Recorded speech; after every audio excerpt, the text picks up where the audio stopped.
Good morning. It is Thursday, May 27th, 2021. I'm Karen DeBuse from Simply Living for Him, here to do my daily encouragement video from God's Word.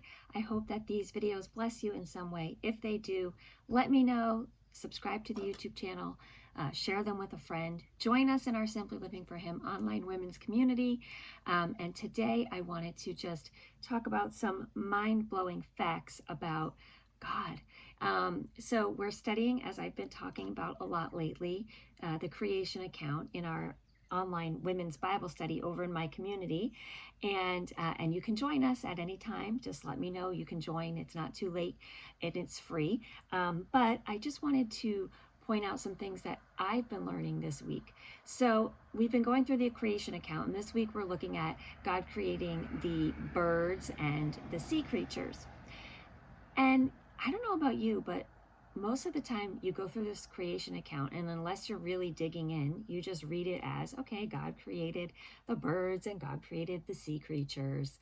Just like that very first sentence we talked about a couple of weeks ago. In the beginning, God created the heavens and the earth. It's almost too easy to just skip over that line and be like, yes, God created the heavens and the earth. But when you dig into what the heavens are and the universe, it's mind-blowing. And the very same thing I found this week for the fish and the ocean creatures, the sea creatures and the birds and all that.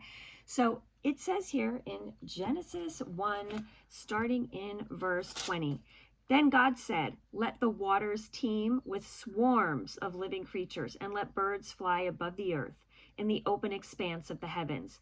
God created the great sea monsters and every living creature that moves, with which the waters swarmed after their kind, and every winged bird after its kind. And God saw that it was good."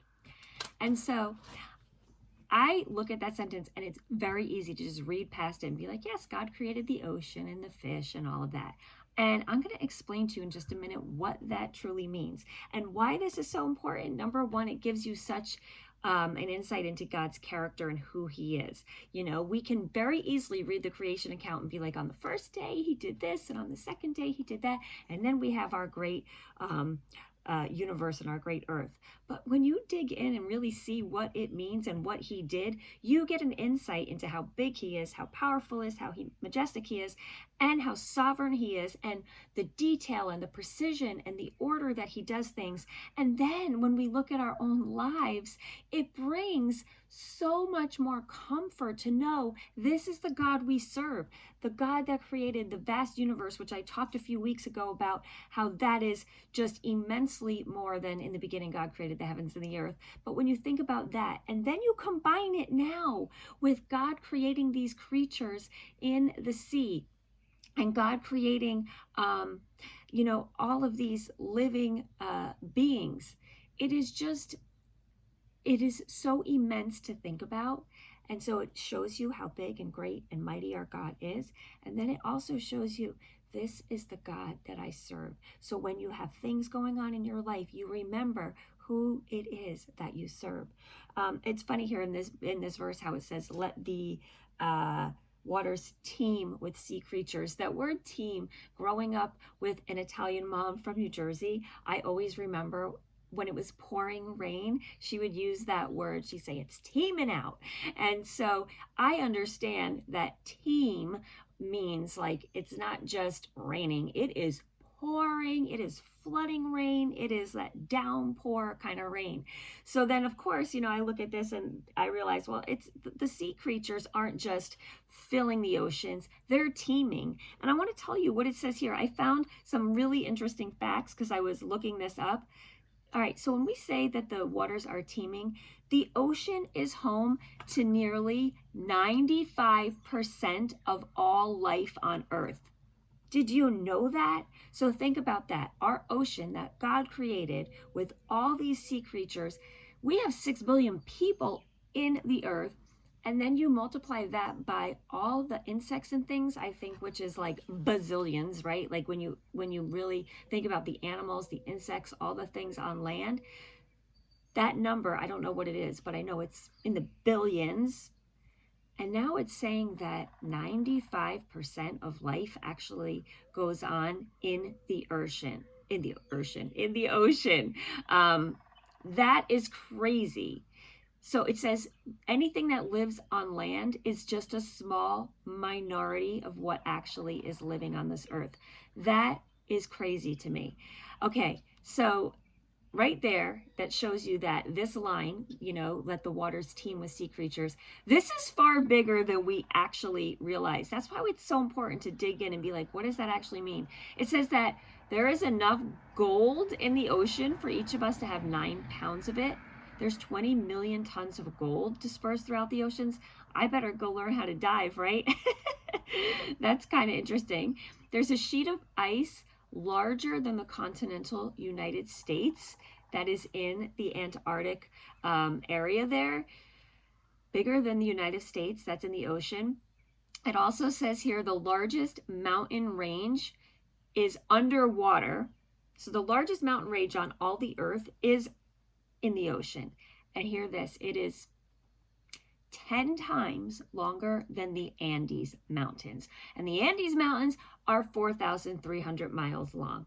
So that means this mid-oceanic ridge that goes between the continents is 40,000 miles long, and it's in the ocean. Okay, so all of a sudden, this verse here, let the waters teem with sea creatures, and if we back up to where he actually creates the ocean, let's not skip over that. Let's really see what that means. That means that he created mountains, he created sea creatures, he created all of this life in the ocean, and it is all so detailed and precise that it is mind-blowing. It says here that the Pacific Ocean is wider than the moon. I had no idea about that either. I did not understand that that's how big it is. It is 12,300 miles. It says one iceberg could supply 1 million people with drinking water for 5 years. That's 1 million people for 5 years, 20 billion gallons of water. Okay, so now that I'm thinking about God who created the oceans, I'm not going to skip over that. I'm gonna keep in my mind how big this is. It says here, I'm just looking at one of these articles on the internet that has a lot of facts about the oceans. I can link it in the video as well. It says the deepest part of the ocean, the water temperature is 750 degrees Fahrenheit. That's really hot. That's crazy. But it says there's so much pressure from the ocean that it keeps it from boiling. I had no idea about this. All right, here's another one. The planet's biggest waterfall is in the ocean. So let me just see if there's any more really big ones that I wanted to explain to you. It says here, the ocean's canyons make the Grand Canyon seem small. I've never been to the Grand Canyon. That is one of my bucket list things I must do in life. But now it's telling me that the ocean's canyons are far deeper. In fact, 2,500 feet deeper than the Grand Canyon. Okay, so as you can see, the ocean is powerful. Actually, it says here, I'm gonna tell you this. Tsunamis move at 500 miles an hour. You know, a tsunami. Okay, so that shows the power of the ocean, and God created the ocean, so he must be powerful. God created all of this life. 95% of life takes place in the ocean, so that just shows how big and vast God is, that he was able to create all of this. It says, here's something really interesting. Thanks to the ocean, most of our planet is dark because the ocean has an average depth of 12,000 feet and light can only penetrate down 330 feet. So most of our planet is actually dark. That's really interesting as well.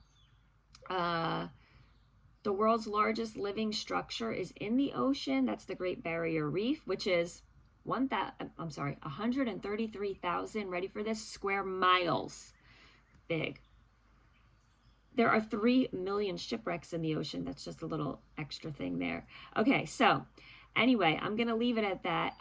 But there is so many things here. Okay, wait, one more thing. The ocean is our greatest source of oxygen.